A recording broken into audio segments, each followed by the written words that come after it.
nggak terlalu lama juga ya waktunya. Karena eh, materinya tidak terlalu banyak juga dan program KVA serta program GAKI ini alhamdulillah udah bukan lagi masuk masalah kesehatan masyarakat gitu ya karena sudah tercapai ya beberapa tahun yang lalu itu sudah tercapai ya belasan tahun yang lalu ya. Tapi yang perlu kita eh, pelajari juga karena eh, ini saat itu masih menjadi salah satu masalah kesehatan masyarakat.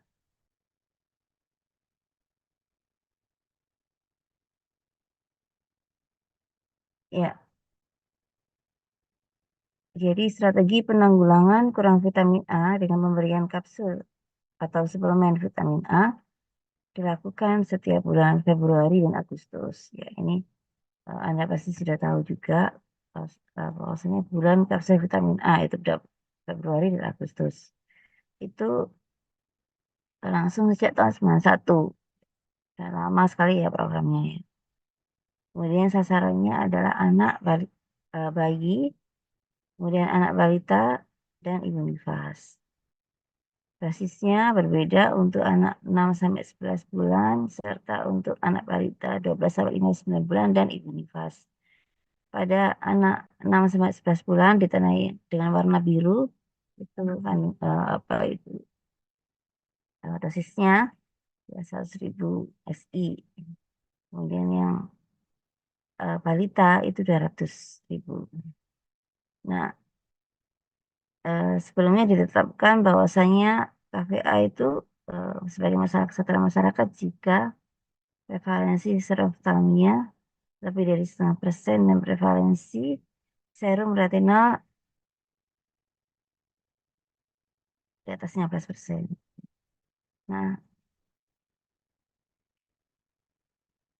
dari dua survei terakhir tahun 2007 sampai dengan 2011 dan 2007 dan 2011 diketahui bahwasanya secara nasional proporsi anak dengan serum retinal kurang dari 20 mikrogram itu sudah di bawah batas masalah masyarakat sekitar jadi waktu itu survei terakhir itu sekitar 14 sekian persen sehingga sudah di bawah 15%. Sehingga KVA secara nasional tidak menjadi masalah kesehatan masyarakat lagi.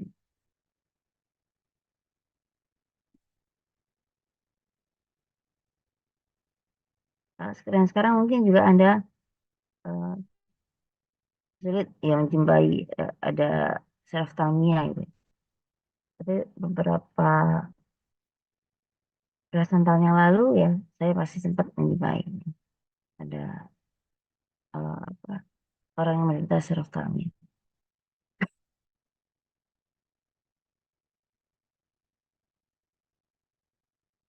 Ya, alhamdulillah jadi dengan program pemberian ya vitamin A ya suplementasi vitamin A bulan Februari dan Agustus itu ternyata eh, efektif ya. Selain mungkin juga karena eh, apa itu, jadi kita promosi terus-menerus tentang gizi seimbang sehingga pemenuhan KVA dari konsumsi sehari-hari bisa terpenuhi.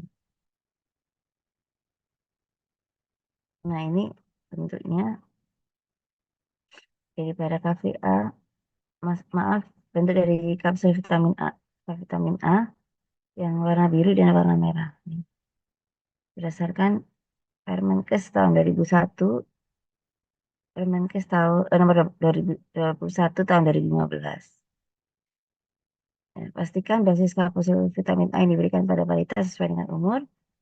Kemudian anak tidak menerima kapsul vitamin A 1 bulan terakhir. Jadi perlu dipastikan dulu apakah dalam 1 bulan terakhir ini eh, balita itu ya eh, apa, sudah menerima KVA atau belum, sudah menerima kapsul vitamin A atau belum. Kalau sudah ya berarti tidak perlu lagi ya karena apa dosisnya sudah ditentukan, gitu ya. Dan itu untuk kalau yang 6 sampai 11 bulan ya hanya satu kali pada usia tersebut. Ya. Kemudian yang 12 sampai 9 dua kali dalam setahun. Kemudian pada saat pemberian anak tidak sedang mengalami sesak nafas berat. Nah, ini adalah sasaran dosis dan frekuensi. Sasarannya pada bayi 0 sampai 11, pada balita 12 sampai 59 bulan, kemudian imunitas 0 sampai 42 hari. Kapsul biru 100.000 ya, kapsul merah 200.000 dosisnya, yang imunitas juga 200.000 ya. Frekuensinya balita sama imunitas sama, dua kali. Ya, serentak dilakukan di bulan Februari dan Agustus ya di Posyandu. Ya, biasanya juga itu sering melibatkan mahasiswa juga ya, eh, pas pada saat pemberian itu. Biasanya anak FKM langganan itu kalau pas pemberian eh, vitamin A. Nah, bukan hanya di Posyandu, bukan hanya di Pasienkes, tapi ada juga di TPA ya, tempat penitipan anak. Bukan tempat pembuangan akhir ya, dan bukan eh, taman pendidikan Al-Quran. Nah, taman TPA yang taman pendidikan Al-Quran yang mungkin juga sekaligus ada pautnya mungkin bisa. Nah, yang PAUD ini ya seperti TK, ya, mau bermain, itu eh, dilakukan juga seperti itu. Jadi ditentukan jam sekian, ya, murid TK akan diberikan suplementasi vitamin A. Dari pihak sekolah mengumumkan ke wali murid, ya, bahwasanya anak-anak akan diberikan suplementasi vitamin A, eh, dan itu petugas puskesmas ya akan datang ke TK-TK. Nah, bila tidak datang balitanya, ya, perlu dilakukan sweeping melalui kunjungan rumah. Jadi kalau misalnya pada hari H mungkin tidak hadir ya, baik ke posyandu atau kalau misalnya udah PAUD ke PAUD ya, itu memang harus datangi ke rumah ya, eh, untuk diberikan eh, saat itu juga ya, ke rumah daripada balita. Nah, ini memang harus di apa itu tergantung juga dengan peran aktif dari kader posyandu gitu ya. Kalau misalnya tidak aktif ya, tidak untuk menemukan atau tidak tahu berapa jumlah eh, pasti ya balita di lingkungannya, ya mungkin bisa jadi ada yang terlewat ya, yang tidak diberikan vitamin.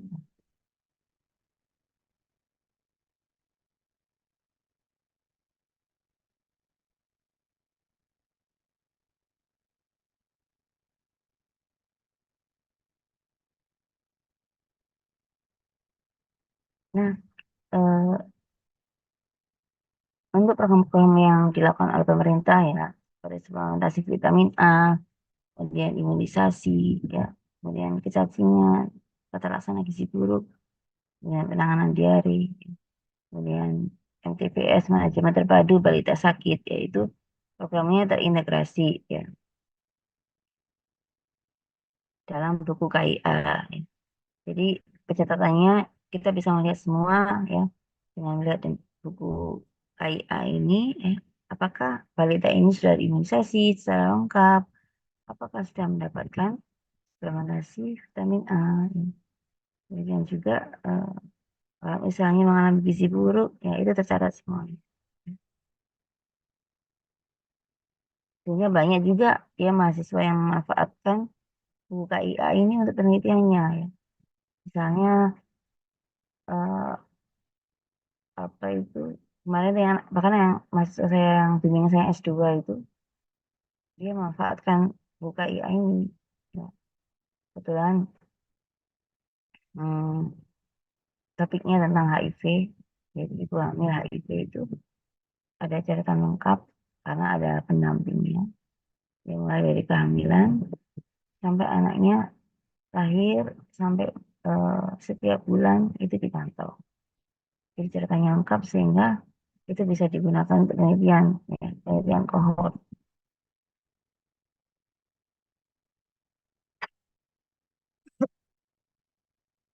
Atau topik lain misalnya tentang eh, tentang apa misalnya kalau ibu hamil itu biasanya ada pemeriksaan ya laboratorium ya salah satunya misalnya pemeriksaan hemoglobin. Kemudian juga ada screening apakah ibunya mengalami kek atau enggak gitu, dengan pemeriksaan lila. Dan itu biasanya bisa menjadi data penelitian atau bahkan mungkin menjadi data untuk penelitian ya. Misalnya ibunya anemia, kemudian kira penyebabnya apa aja. Nah, penyebabnya dilakukan secara wawancara. Tapi yang outcome hemoglobinnya, nah, itu bisa pakai data di UKIA. Ya. Tentunya bila UKIA-nya lengkap.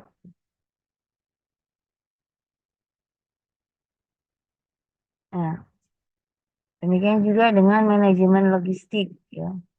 Manajemen logistik tercakup integrasi program meliputi kapsul vitamin A, kemudian obat cacing, ya. Biasanya diberikan setahun sekali yang obat cacingnya ya.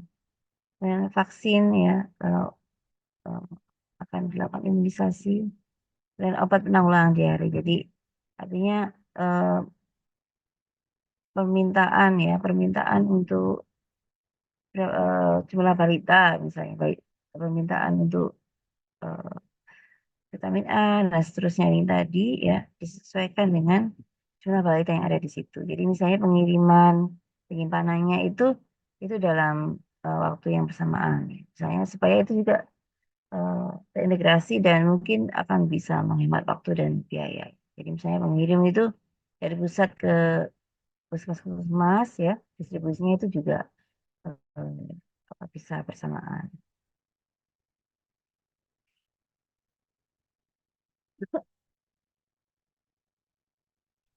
Ya, jadi mulai dari perencanaan, penyediaan, penyimpanan, pendistribusian, dan ketika pemberian vitamin A dan pencatatan pelaporan, pemantauan dan evaluasi ya, itu semuanya ada ada dukungan manajemen satu pintu yang sudah ada panduannya. Gitu ya.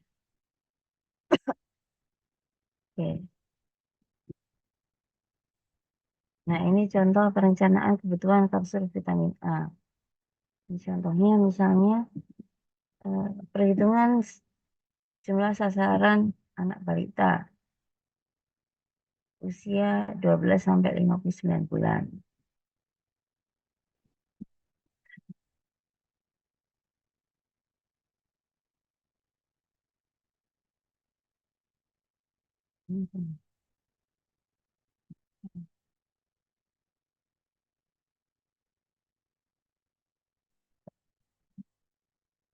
Nah,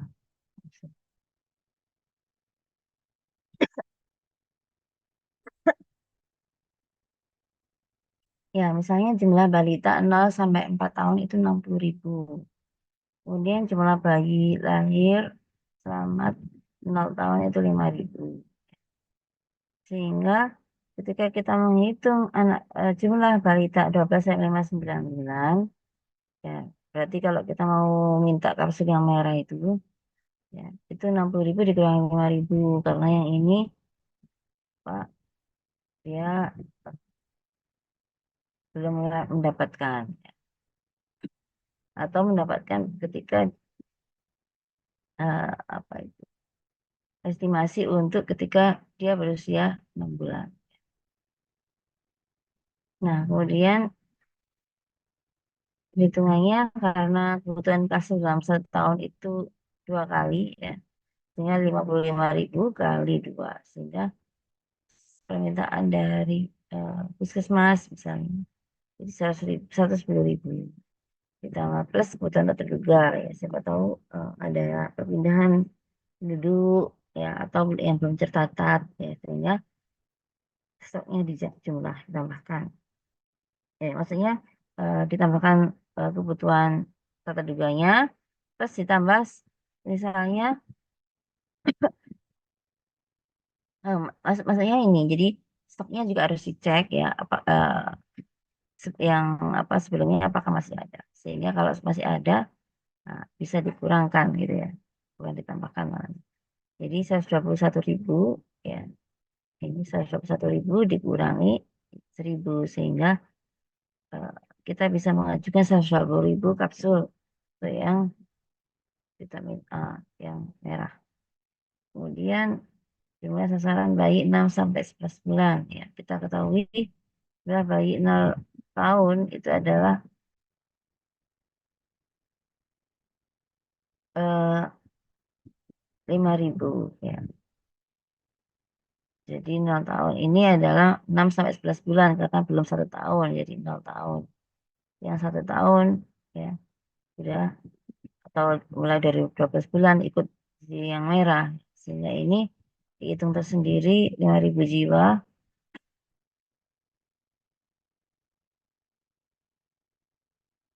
dan itu diberikan 1 kali ya, diberikan pada bulan Februari atau Agustus. Ya. Nah, itu misalnya dia bulan Februari umurnya 4 bulan, jadi pada bulan Februari dia mendapatkan warna biru. Kemudian pada bulan Agustus dia umurnya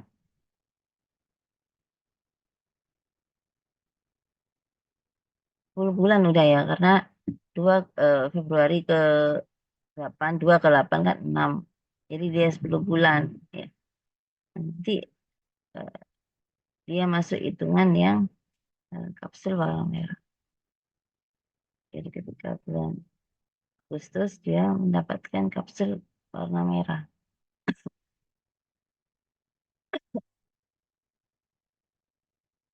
Nah, ditambahkan juga kebutuhan tak terduga sama 10%, jadi 10% dari 5.500 ya, menjadi 500. Sehingga totalnya 5.500. Kemudian stoknya misalnya nih masih tersedia 350, maka total 5.500 dikurangi 350 sehingga tinggal 5.150. Itu kebutuhan yang kita ajukan. Kemudian yang ibu nifas. Ya, misalnya jumlah ibu melahirkan ada 7.000. Nah, maka kebutuhan kapsul dalam setahun ada 7.000 kali 2, yaitu 14.000.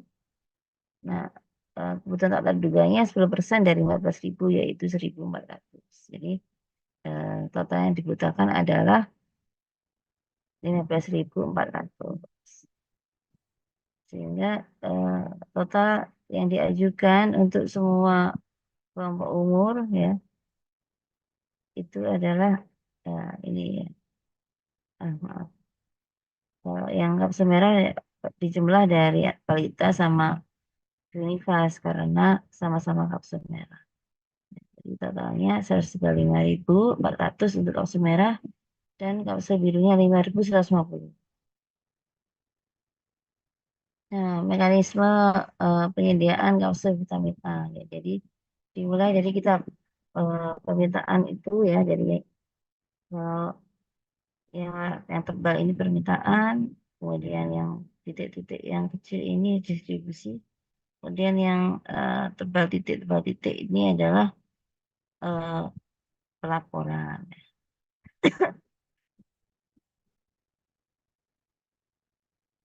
Jadi dengan kita melakukan permintaan sampai dengan pusat ya, kemudian akan didistribusikan ya sesuai dengan permintaan. Ya. Bahwa ini habis ke atas panahnya, ke bawah lagi untuk didistribusikan. Setelah itu, setelah didistribusikan dilakukan pelaporan ya, dari bawah ke atas, pelaporan hingga sampai ke pusat ya. Ada mekanisme permintaan dan distribusi kapsul vitamin A. Kemudian penyimpanan dan distribusi.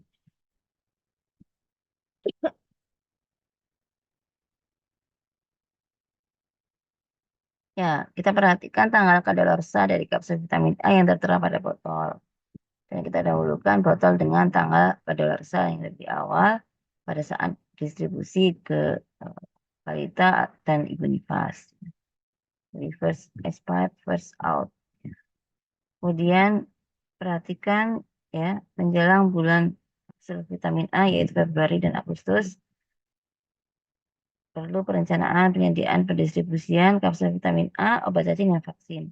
Tadi ya karena terintegrasi, jadi itu untuk perencanaannya itu meliputi program yang lain juga ya, bukan hanya satu program.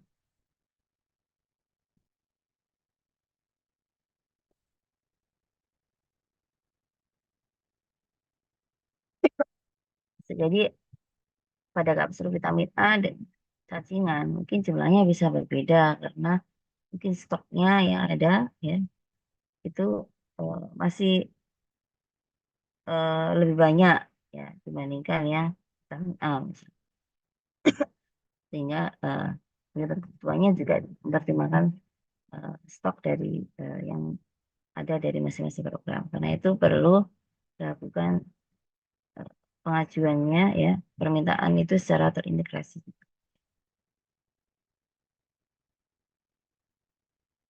Ya, jadi pada bulan Februari Agustus dilakukan uh, secara serentak ya pemberian kapsul vitamin A.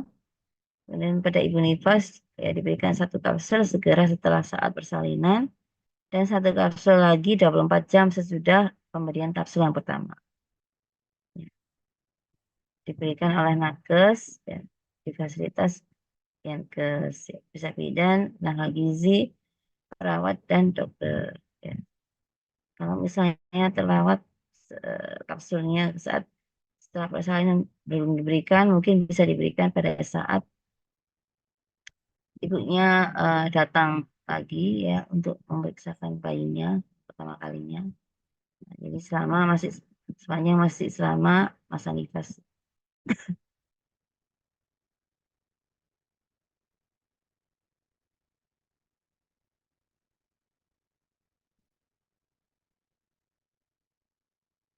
Kemudian pencatatan dan pelaporan.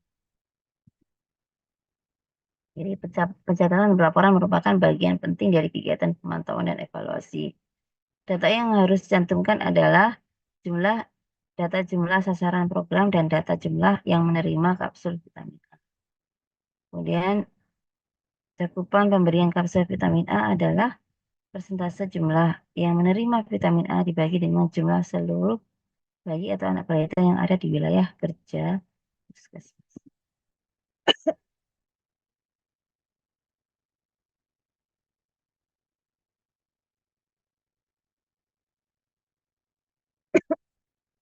Jadi kita harus mencatat ya, yang sudah menerima itu berapa balita ya.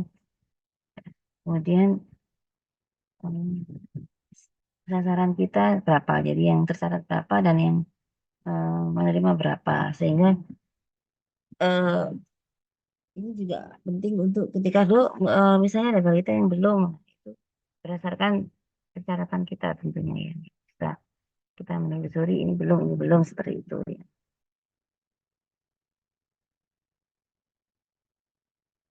Ya ini adalah cakupan vitamin A bayi yaitu jumlah bayi yang menerima kapsul vitamin A usia 6 sampai 11 bulan dibagi dengan jumlah seluruh bayi umur 6 sampai 11 bulan kali 100%. Jadi kalau misalnya semua yang menerima semua balita menerima dari semua jumlah bayi misalnya jumlah bayi 100 yang menerima juga 100 maka cakupannya adalah 100%.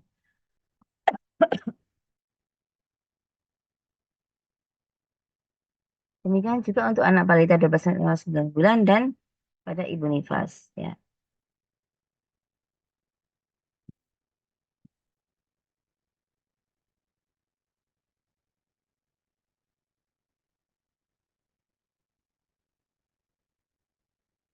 Kemudian pemantauan dan evaluasi ya. Kegiatan pemantauan harus ditindaklanjuti secara berjenjang dari tingkat puskesmas ya, kemudian dikirimkan ke kabupaten kota, lalu provinsi dan pusat ya. Misalnya melalui mini lokakarya di tingkat puskesmas ya, kemudian hasilnya dilanjutkan dengan di tingkat kabupaten kota dan selanjutnya di tingkat provinsi dan kemudian di datanya dikirimkan ke pusat. Ya, jadi ini adalah formulir pemantauan pemberian kapsul vitamin A di tingkat puskesmas. Ya, ini data puskesmasnya. Kemudian pelaksana pemantauan adalah petugas gizi itu di kabupaten kota. Nah ini ya, jadi aktivitas ini dilakukan atau tidak? Ya tidak, ya tidak. Misalnya menghitung atau mendata jumlah sasaran yang akan memperoleh kapsul vitamin A. Ya atau tidak. Kemudian memperoleh data stok kapsul vitamin A sesuai dengan jenisnya. Ya. Ini ya atau tidak ya. Menghitung kebutuhan kapsul vitamin A sesuai perhitungan perhitungan stok dan kebutuhan atau tidak. Lalu mengirim permintaan kapsul vitamin A sesuai kebutuhan kabupaten kota. Ya, lalu memastikan kapsul vitamin A sudah ada di puskesmas sebelum pelaksanaan distribusi ya atau tidak ya. Jadi ini nomor 5 ini bisa untuk memastikan bahwasanya kapsul vitamin A sudah eh, apa berada di lokasi itu ya pada saat ya ditentukan ya. Jadi karena kan posyandu itu sebulan sekali ya, di bulan Februari itu juga sebulan sekali ya, di Agustus juga sebulan sekali, sehingga harus benar-benar dipastikan kapsul vitamin A sudah eh, tersimpan sebelum pelaksanaan distribusi ya secara serentak. Lalu memastikan tempat-tempat pendistribusian kapsul vitamin A dan jumlah kebutuhan kapsul vitamin A untuk setiap tempat pendistribusian ya. Jadi mungkin karena seringkali karena petugasnya kan memang terbatas ya. Jadi ketika itu bisa jadi misalnya yang terutama yang berkeliling ke TK-TK gitu ya atau PAUD ya. Itu bisa jadi waktunya hanya sebentar ya. Jadi di TKA 1 jam. Jadi dari pihak TK mengumumkan ke orang tua jam 8 sampai 9 sampai jam 9. Lalu TKB jam 9 sampai jam 10 seperti itu. Jadi apa bisa jadi memang waktunya itu harus benar-benar diatur ya sebelumnya. Tugasnya juga siapa. Nah ini merencanakan jadwal pemberian ya termasuk tenaga, logistik, waktu ya dan seterusnya. Nah, memastikan laporan untuk sasaran sweeping ada atau tidak. Nah, ini juga apa capaian ini juga menjadi apa itu evaluasi kita misalnya tidak dilakukan. Nah, kenapa? Sehingga misalnya tidak tercapai cakupan 100% misalnya. Ya, mungkin bisa kita lihat dari formulir pemantauan ya. Ternyata tidak dilakukan sweeping ya dari eh, form yang sudah ada ini. Sehingga berita yang nggak datang itu akhirnya juga tidak apa ya tidak tercakup ya dalam pemberian vitamin A. Selanjutnya ada pemantauan dan evaluasi. Maksudnya masih terkait dengan pemantauan dan evaluasi ada beberapa slide tadi ya. Nah, ini yang tadi yang A adalah pemantauan, yang B adalah evaluasi ya. Jadi indikator yang digunakan dalam evaluasi adalah yang pertama input, yaitu pertama logistiknya, ya, jumlah dan ketersediaan kapsul vitamin A, cacing ya vaksin di setiap pelayanan dan formulir pencatatan pelaporannya, apakah semuanya sudah tersedia ya.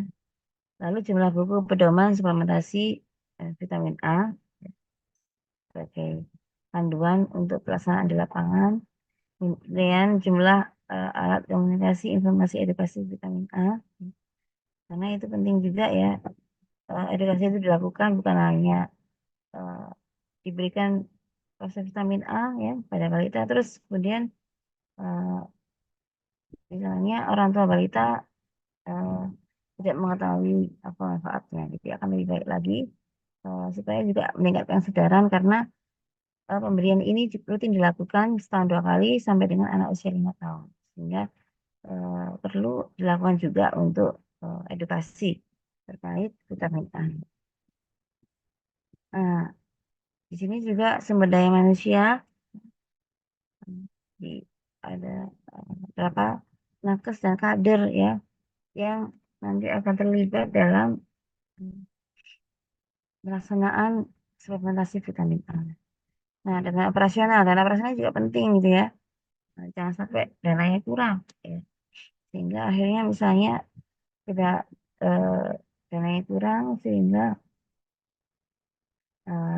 SDM untuk pelaksana itu juga kurang seperti itu, sehingga cakupannya tidak terpenuhi. Dan yang selanjutnya adalah sarana dan prasarana. Sarana dan prasarana dalam menunjang pelaksanaan suplementasi vitamin.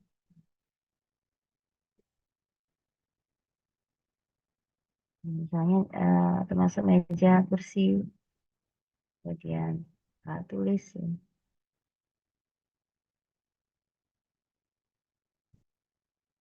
Nah, kemudian tadi ada input, yang dia berikutnya adalah proses. Ya. Jadi berapa kali ya kegiatan promosi dan pemberdayaan masyarakat terkait eh, suplementasi vitamin A. Ya. Kemudian ketepatan sasaran yang menerima dosis yang sesuai. Apakah sasarannya itu sesuai dengan usia? Ya, jangan-jangan yang harusnya dikasih merah dikasih biru, yang harusnya biru dikasih merah seperti itu. Kemudian ketepatan pencatatan, ketepatan laporan, yaitu masuk evaluasi proses, koordinasi dalam pencatatan, laporan dan umpan balik. Kemudian evaluasi pada output, ya, itu berupa cakupan. Makanya cakupan itu harus dihitung ya. Dan cakupan suplementasi kapsul vitamin A. Tentunya sebelum mendapatkan cakupan harus ada data jumlah sasarannya ya dan jumlah yang menerima. Jadi baik itu vitamin A, cacing, imunisasi dan program lain yang diintegrasikan sesuai sasaran pokok.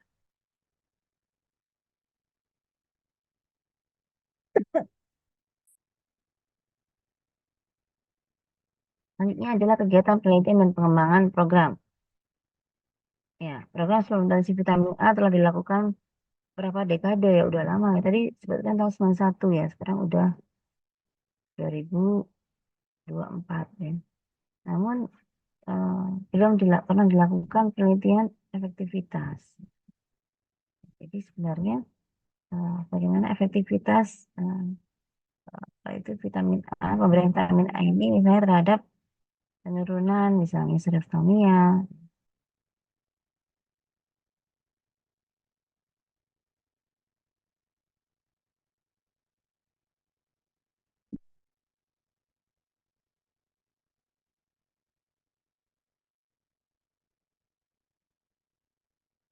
atau serum retinol seperti ini. Jadi tidak cukup ternyata untuk mengetahui manfaat suplementasi vitamin A pada peningkatan daya tahan tubuh bayi dan anak balita yang akan mengarah pada penurunan angka kesakitan dan kematian. Kemudian penelitian efektivitas suplementasi vitamin A pada ibu nifas perlu dikembangkan sejalan dengan meningkatnya konsumsi sumber vitamin A dan makanan yang terfortifikasi vitamin A ya. Ada beberapa makanan yang sudah difortifikasi vitamin A. Misalnya salah satunya eh, pada margarin ya, misalnya dari misalnya eh, fortifikasi vitamin A pada minyak goreng seperti itu ya. Karena orang Indonesia kan juga suka gorengan gitu ya. Nah itu bisa jadi sudah terpenuhi. Ya. Nah itu perlu dikembangkan mekanisme penelitian dan pengembangan untuk mendapatkan bukti yang mendukung pengambilan keputusan berbasis data. Jadi sebenarnya untuk yang ibu nifas ini, ya yang di negara dari apa WHO ya itu sudah menghentikan untuk suplementasi vitamin A pada ibu nifas. Namun di Indonesia masih terus dilakukan ya, karena penelitian, tapi sebenarnya penelitiannya udah lama juga ya. Jadi perlu ada keterbaruan sebenarnya. Pada tahun eh, kalau nggak salah ya mungkin 2013 mungkin ya. Itu eh, waktu itu dinilai dari kandungan ASI ya, kandungan ASI dari bayi ya yang ternyata kurang akan vitamin A sehingga pada ibu nifas tetap dilanjutkan. Nah, ini saya kira perlu memang ya, sekarang sudah puluhan tahun dilakukan. Mungkin karena selain itu kan juga sudah bukan menjadi masalah kesehatan masyarakat lagi. Apakah produk ini ya masih relevan untuk terus dilakukan ya, atau sudah yang mandiri masyarakat karena sudah mengkonsumsi jadi mungkin dari keberhasilan eh, promosi gizi seimbang ya sehingga sudah tercukupi ya atau mungkin karena suksesnya fortifikasi pada beberapa bahan pangan ini sudah tercukupi. Nah ini apa menjadi PR bersama.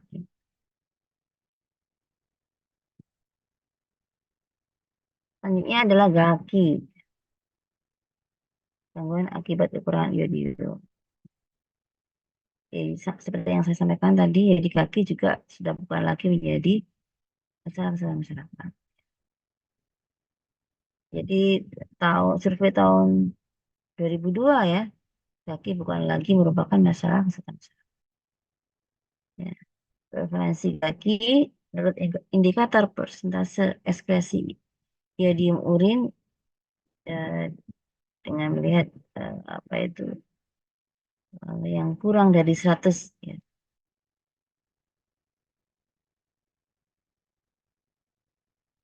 pikogram per liter itu sebesar 16,3%.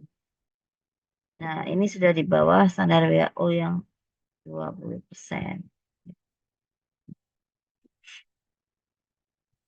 Sehingga sama dengan KVA lagi tadi sudah bukan lagi menjadi masyarakat. Dan penanggulangan kaki sendiri sudah ada sejak lebih dari tiga dasar warsa ya, melalui berbagai kegiatan. Salah satunya adalah konsumsi garam beriodium di tingkat rumah tangga. Jadi kalau dulu sering ada pengecekan apakah rumah tangga itu menggunakan garam iodium. Jadi kalau mungkin Anda, siapa tahu ya, bisa jadi Anda juga pernah ya, diminta untuk membawa sampel garam di rumah. Mungkin dulu buat apa sih gitu ya. Nah, itu anak SD-nya itu nanti diminta membawa sampel yang ada di rumahnya, dibungkus plastik kecil gitu ya. Nah, itu nanti dikumpulkan di sekolah dan dari itu diambil oleh petugas, dicek ya apakah semuanya sudah menggunakan garam biodium.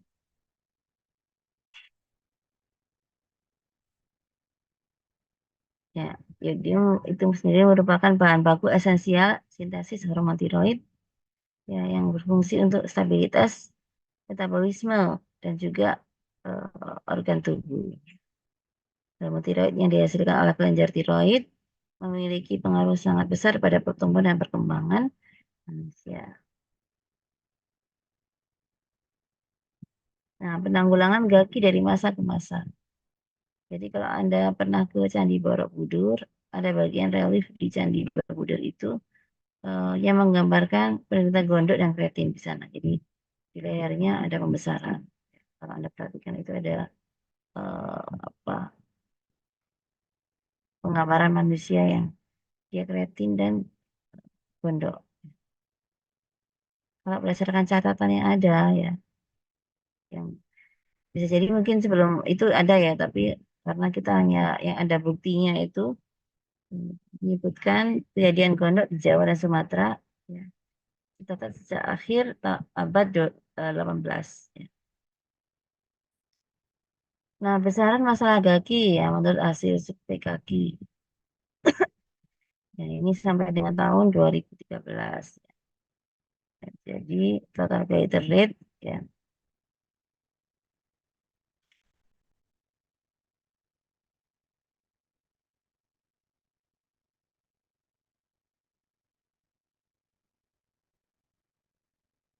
ya ini batas masalah ini hanya sampai dilakukan pada 2003 ya, jadi 11,1% waktu itu yang apa itu yang apa, mengalami kaki. Kemudian dilihat dari indikator median ekskresi iodium urin ya, batas masalahnya kurang dari 100 ya, mikrogram per liter atau lebih dari 300 mikrogram per liter. Nah, ini hasil survei terakhir ya, mediannya masih dalam tidak termasuk dalam batas masalah ini. Kemudian cakupan garam lebih dari 30 ppm ya, batas masalahnya kurang dari 90%. Ya. Jadi yang hasil survei masih 77% ya. Sebenarnya kalau dari cakupan garam dengan kadar 30 ppm ini ya, pada tahun 2013 itu sebenarnya masih 77% ya, masih di bawah 90%. Sehingga kalau dari cakupan garamnya pada survei terakhir ini masih uh, apa, harus ditingkatkan. Karena memang uh, kita melihatnya dari ekspresi irium urin ya. Nah, upaya penanggulangan kaki ya, ada beberapa perubahan ya untuk kaki ini. Jadi yang pertama adalah biodol dan biodiol. Penanggulangan kaki secara intensif dilaksanakan pada awal tahun 80-an. Tindak lanjuti dan hasil temuan kretinisme atau pondok. Ya, ini ada peneliti namanya Joko Mulyanto di sini ya pada tahun 74. Dan hasil pemetaan pondok secara kasar pada tahun 80 sampai 83. Karena ternyata kok banyak ditemukan gitu ya. Kayak ditemukan penelitian pondok.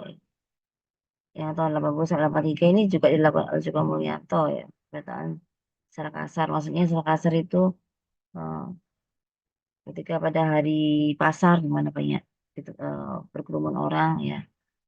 Nah, itu dicari ya 5 orang yang menderita gondok ya. Kemudian dilakukan palpasi ya. Kemudian ditanyai daerah dari di mana asal daerahnya atau alamat rumahnya di mana. Kemudian didatangi ke wilayahnya itu. Nah, di situ dilakukan apa itu pemeriksaan ya, palpasi juga ke anak SD di situ. Nah, itu jadi apa, tidak dilakukan survei dengan metodologi ilmiah, belum.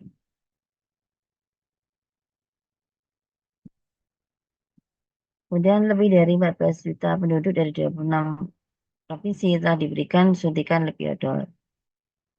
Ya,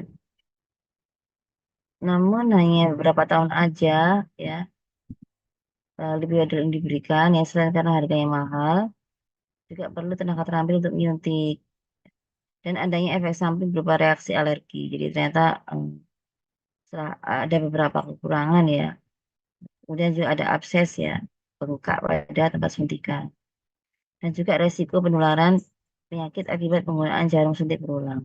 Jadi pada masa dulu itu ya, eh, penggunaan jarum suntik itu masih berulang ya, di satu kali suntik itu untuk beberapa orang. Tapi sejak pada tahun 87 ya, tahun 87 itu udah mulai, kalau nggak salah ya, HIV itu udah mulai ditemukan di Indonesia. Terus akhirnya semakin cepat menyebar gitu ya. Ya, sehingga saya itu jarumnya itu 1 orang 1 jarum. Ya. Dan zaman dulu itu apa memang zaman dulu itu sedikit-sedikit suntik suntik gitu ya, kalau berobat itu ya. Nah, ini apa karena itu jadi banyak apa ya rasa tidak banyak kekurangan gitu ya, dan risiko penyebaran penyakit karena penggunaan jarum dengan berulang ya.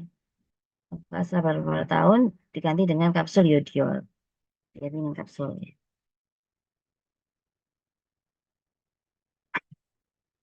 Nah, selanjutnya 31 strategi penanggulangan kaki tahun 90, yaitu penggunaan garam biodium untuk semua sebagai strategi jangka panjang.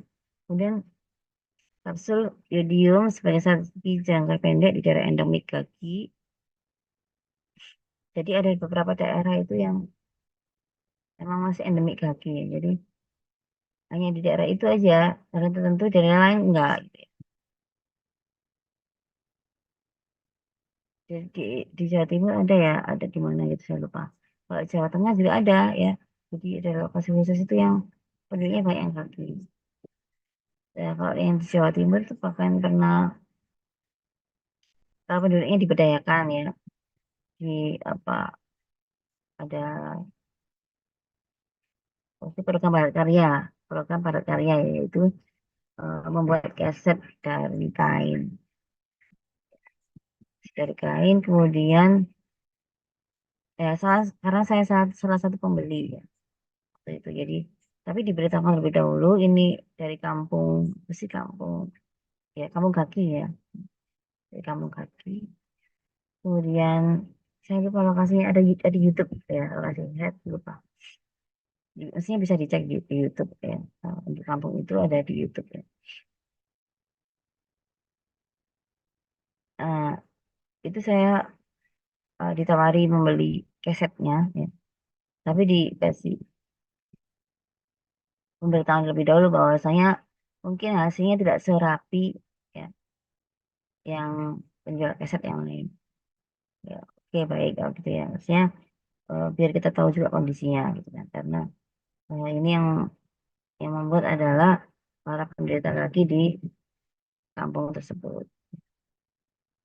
Ya, itu ya. Jadi ada pemberian kapsul yodiumnya di daerah endemik kaki.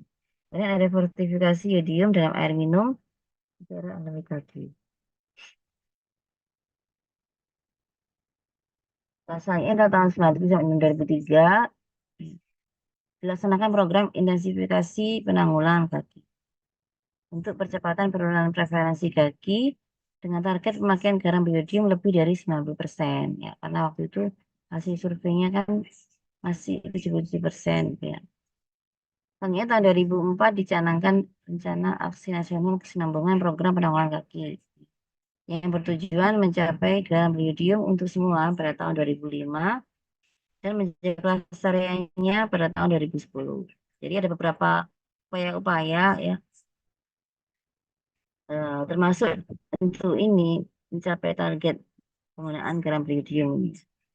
Jadi pada saat dulu waktu saya masih, ya saya masih ingat ya waktu itu ya, kalau diminta orang tua ya beli garam itu ada beberapa pilihan, ada garam yang kotak, kotak yang tanpa merek itu. Jadi kalau orang beli itu nanti dibungkus kertas atau di kresek. Tapi kan zaman dulu itu bungkusnya kertas ya. Jadi eh, atau ya dibungkus kertas ya. Jadi justru dulu itu ya sering pakai bungkus daun, pakai bungkus kertas seperti ini. Nah, tapi setelah itu masif ya penggunaan kresek ya. Jadi kalau kita ke pasar tradisional itu, misalnya saya sekali ke pasar tradisional, jadi misalnya ke beberapa pedagang, itu bisa banyak sekali kresek yang saya dapatkan itu ya, dalam sekejap gitu ya. Bisa mungkin bisa 5 kresek langsung ya plastik ya. Nah, itu kadang-kadang kalau kalau apalagi kalau kita setiap hari ya, jadi mungkin bisa jadi numpuk di rumah itu ya plastik. Tapi untungnya eh, pada apa? Ini masih tentang kresek apa ya? Sedikit pada minimarket minimarket ya supermarket itu sudah tidak lagi sudah melarang untuk menggunakan kresek ya. Tapi ternyata itu juga nggak berlaku di kota yang lain ya. Ketika misalnya kita ke kota lain, ternyata ya minimarketnya masih masih resep ya untuk ada. Nah ini, nah itu jadi waktu itu eh, ada pilihan yang apa, yang ada yang udah bungkusan itu atau yang masih kotak itu ya. Nah yang kotak itu kemungkinan belum ada idiomnya ya.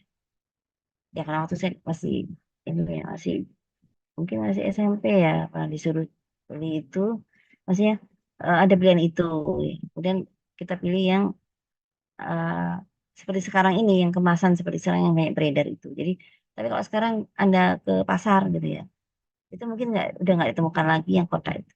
Jadi saya kira ini sudah luas ya untuk Caranbiodium ya. Hanya saja memang apa, karena eh, masih perlu diteliti atau dicek ya, kadarnya apakah sesuai dengan panduan dari Dinkes ya, kandungan yodium ya dalam garamnya. Nah, ada muncul masalah baru ya tentang kelebihan yodium dari hipertiroid. Dinkes mengeluarkan surat edaran yang secara resmi melarang penggunaan kapsul yodium, ya, yodol tadi ya, seluruh Indonesia untuk menanggulangi kaki. Jadi pemberiannya akhirnya eh, dibatasi ya, tidak untuk digunakan secara massal.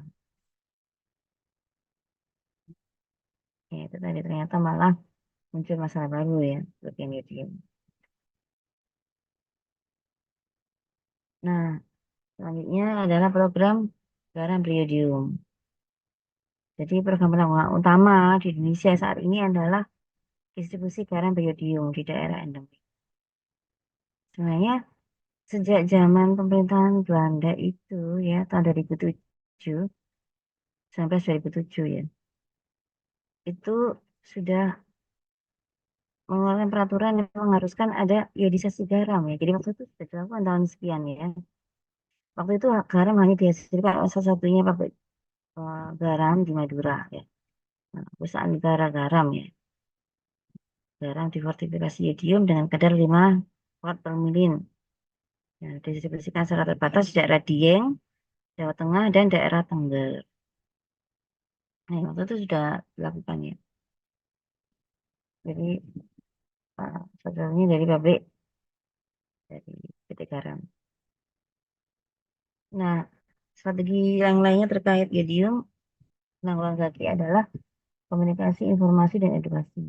Jadi, ini tetap perlu dilakukan terus-menerus ya. Karena bisa jadi juga apa, masih ada gitu ya penjualan barang yang tidak beriodium ya, yang mungkin harganya lebih murah gitu ya, dibandingkan yang beriodium. Kemudian informasinya juga dari rasanya juga lebih enak untuk barangnya yang beriodium, yang nggak beriodium maksudnya. Nah, bisa jadi kita sendiri juga mengonsumsi itu kan, karena kita adalah sering membeli jajanan di luar atau ya masakan dari luar yang kita sendiri tidak tahu dari mana garamnya.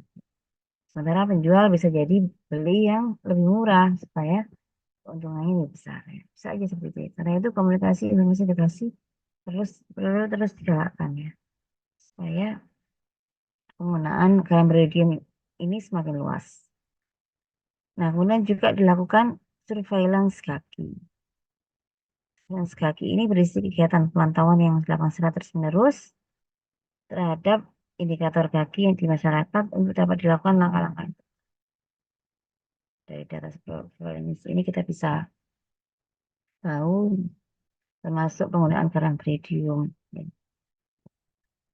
apakah sudah sesuai target. Nah, sudah selesai. Jadi ini referensi yang digunakan. Mungkin Anda bisa nanti mendownload sendiri ya. Jadi ada panduan manajemen dan integrasi suplementasi vitamin A dari Kemenkes RI dan juga ada dari Kemenkes RI juga ya. Itu adalah surveillance untuk mengatasi masalah kaki. Ya, saya kira itu yang tentang KVA dan program KVA dan program GAKI di Indonesia. Nah, ini mungkin bisa juga nanti menjadi ide pemikiran Anda gitu ya. Tadi kan disebutkan juga perlu evaluasi terhadap pelaksanaan implementasi vitamin A. Ya, bisa juga mungkin Anda melakukan penelitian di kampung kaki. Misalnya faktor yang mempengaruhi kejadian kaki di desa apa, desa A, desa B. Ya, ya saya kira itu mungkin ada yang tanyakan.